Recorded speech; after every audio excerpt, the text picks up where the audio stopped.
Hi, I'm Sleep Aid, your local sleep paralysis demon, and today we're taking a look at Red Riding Wolf by Irene Machetti. It is a fantasy story, and as a reminder, if you'd like your webcomic reviewed, you can link it on this Reddit thread, which will be in the description, and I will eventually take a look at it. I've been very busy, and so we're a bit behind on reviews right now, but I do plan to get done everything that has been submitted to this post. So, let's go ahead and take a look at Red Riding Wolf. I'll start by reading the description and then we'll jump into it. It says, strange dreams, mysterious disappearances, and a common goal. Abel has enough to deal with. He's struggling just to stay afloat, and he's losing ground. Ian's heart is a fortress. No cracks, no keys, no mercy. Two different people, zero chance of friendship. But something, fate maybe, or something worse, is about to bring them side to side. Will they be able to look past their wounds and work together to find the truth, to save what matters, to protect what's left? And there you have it. So, if we go to our first page here is just kind of a placeholder. It's not actually an episode, but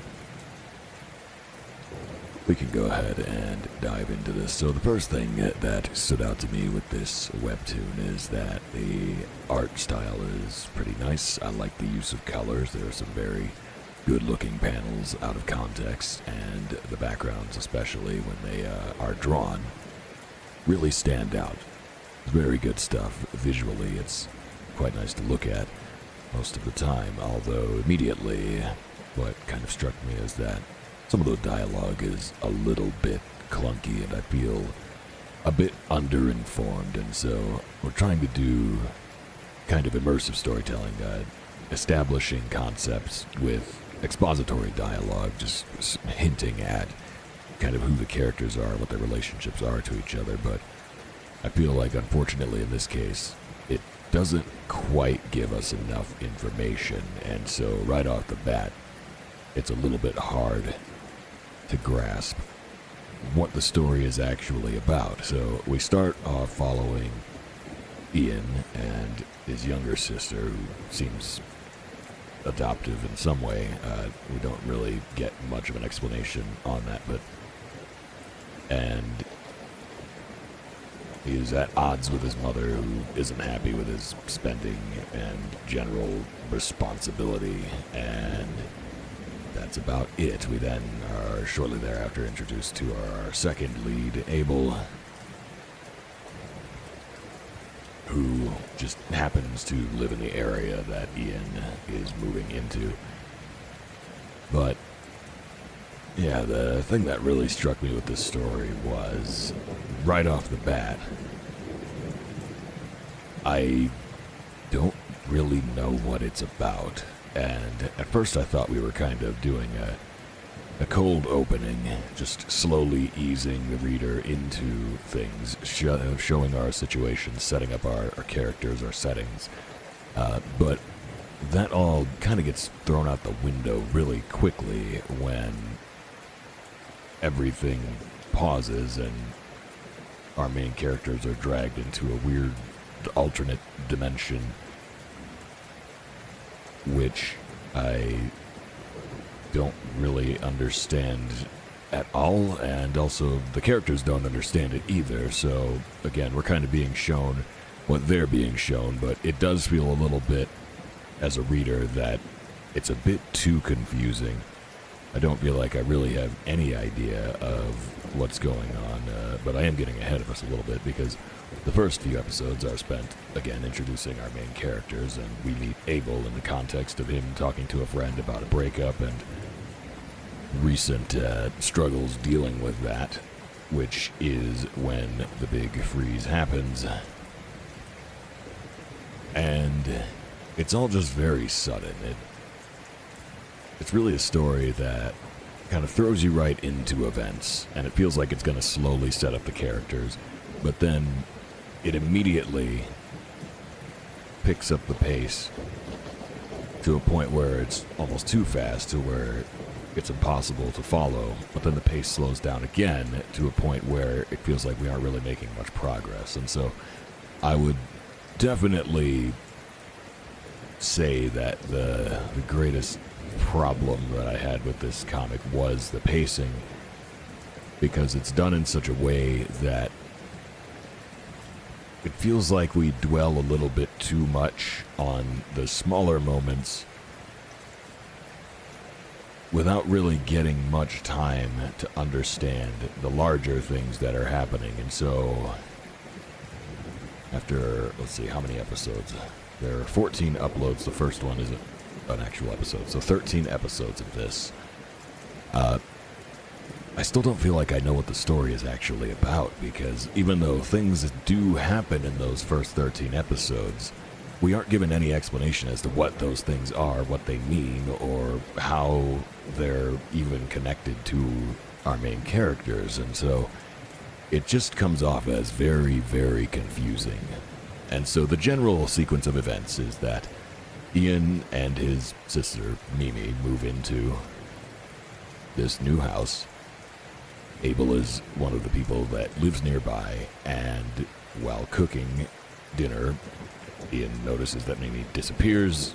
Or Momo, sorry, I guess her name is Momo. She disappears, and time freezes, and only Ian and Abel and Momo are able to move, and everybody else is frozen in a sort of stasis in this weird, alternately colored, negative world. They run into each other, Ian and Abel do, and Abel can see a red path that leads to where Momo's at. Ian can't see it, and so they have an argument about it, but ultimately it ends with them converging on the location of Momo. She's locked behind a door.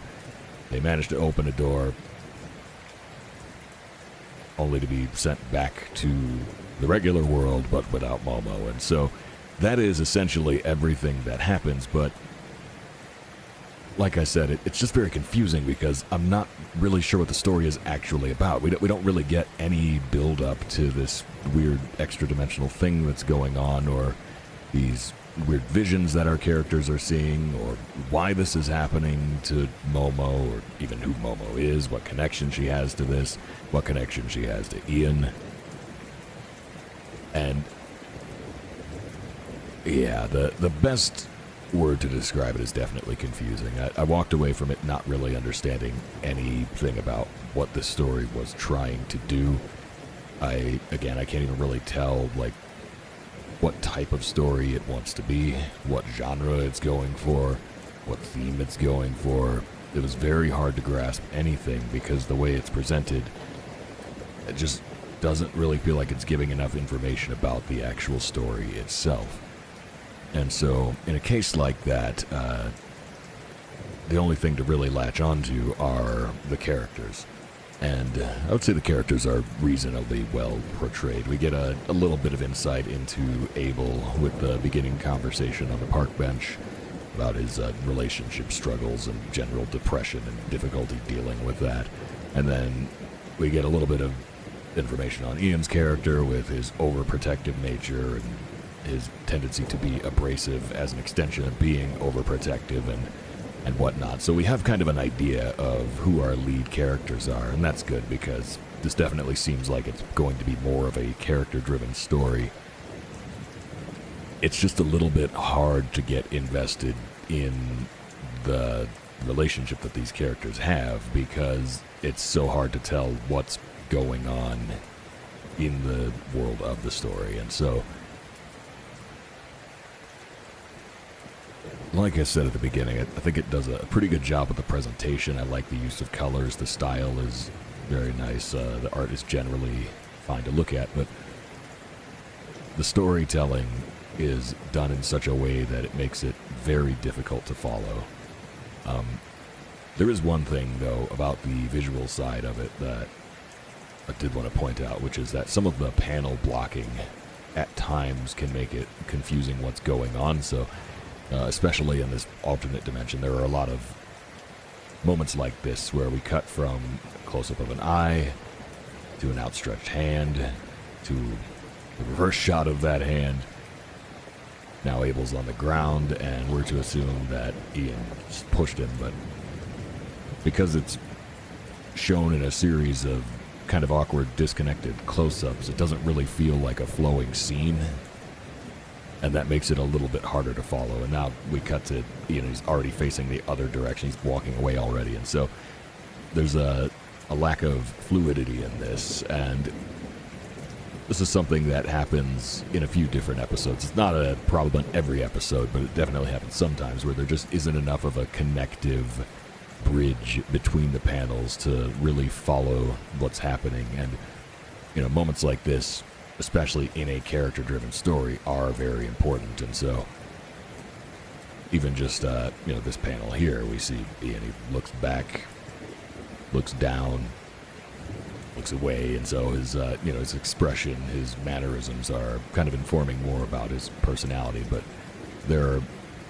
it feels like there are panels missing to kind of convey the totality of the scene, especially since we don't get a panel of the two characters in the same shot together, and so it feels a little bit disconnected. There are a few cases where the establishing shot will happen in one episode, but then in the next episode, there is no establishing shot again, and so it can be confusing if you don't flip back to the previous episode to remind yourself of where the characters are at. And just little things like that kind of add up to make it sometimes visually hard to follow as much as it is narratively, even though the individual pieces of art do look nice. And yeah, altogether, I think that what a story like this really needs to do is kind of figure out what it wants to be. What type of story do we want to tell with this comic? And you want to make sure that you kind of set that up as early as possible, because especially for something like this that's only getting uploaded every 2 weeks, and the episodes are not that long, and so it can be really easy with this type of immersive narrative. It can be really easy for readers to forget what happened in the previous episode because the story is so difficult to follow. And so I think that it's kind of important to lay out the purpose of the story as early as possible so that people kind of know what they're getting invested in, what they're going to be reading. And this one, again, over the course of 13 entire episodes, still hasn't really revealed what it's actually about yet. And so it does present characters that, the audience can latch onto as potentially building a relationship. The second tag of the comic, it's fantasy, LGBTQ+, and, based on the thumbnail, I'm going to assume that there's probably some sort of romance here. This is going to be like maybe an enemies to lovers style, opposites attract type of romance. I would guess that's probably what's going to happen just based on the way the characters are portrayed. And so that's something that readers can get invested in, but it's kind of hard to latch onto anything else because it's very opaque. And it's especially a rule with the Webtoon platform in particular that they highly recommend having the hook of your series, the primary draw, the gimmick, or at least the base premise of the plot kind of laid out as early as possible, but certainly within the first 3 episodes, because as readers get to the 3rd episode, that's when it prompts you to subscribe or not. And so with a comic like this, people aren't really going to know by the 3rd episode if they want to subscribe or not, because they won't really know much about the story. And even by the 13th episode, they won't really know much about the story. And so I think that you don't necessarily have to do a ton of exposition or a giant info dump or anything like that, but it is good to kind of set up a little bit what type of story it's going to be. And if it's going to be more of a slow burn where it takes a longer time to get the story actually moving, to get things rolling, then it could be good to have some type of prologue that establishes the tone, that establishes the theme, that kind of hints at what type of story it's going to be. And so that is mostly really all I've got to say on this one, because, again, though it was a confusing read, that was generally nice to look at and with a few fun moments, but I feel like it's the type of story that could get really good as it goes along. Maybe there are really interesting things planned for it, but I think that the pacing that is presented in this current form is working against it a little bit.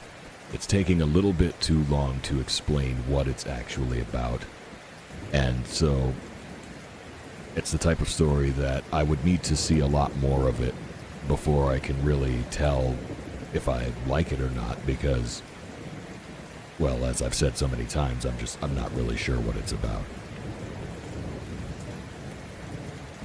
It's kind of hard to really judge it much more beyond that. I will say that, having said all of that, I am curious to see where it does go, what it actually is about. I would certainly read more of it to find out what's actually going on with this weird alternate dimension and these red doors and this poor lost girl. I think all of that is certainly interesting. But it is kind of missing the hook a little bit, and so that's, again, where you want to really sit back at the beginning of your story and kind of decide what type of story it's going to be. What's the thing that readers should get invested in with this story? Because if it's the relationship, for example, you would want to kind of set up the dynamic of the relationship right away. Our characters, our two main leads, do walk past each other in like the second or third episode. They pass by each other, but there's no meet cute. There's no clashing of the personalities. There's no establishing of the dynamic. And so that's the type of thing that you would want to do really early on if it's going to be relationship driven.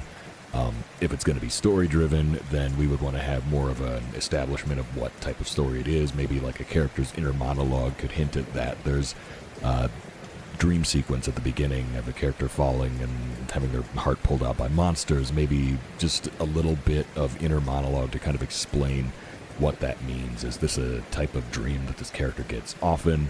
Has Abel been seeing these things all along? There's the one flashback episode that kind of hints at that, but doesn't really state it one way or the other. Doesn't really tell us what these visions might mean or even hint at that. And so those are the types of questions that I would have. I think it would be good to try and answer some of those, or at least hint at the answers to some of those a lot earlier so that people can latch onto them and really start to think about them. Because the way it's presented right now, it feels like information is simply missing, not that it's being withheld tactically. It feels like there's a very, very slow doling out of information, but I think that is working to the detriment of this story, because it's actually just making it harder to get invested in rather than making it intriguing. And if it's too confusing, that might scare some people away from it rather than making them more interested in it.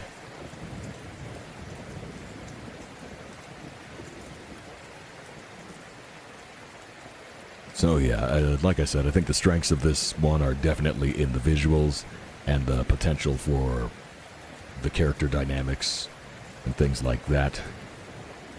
But the story structure could use a bit of work.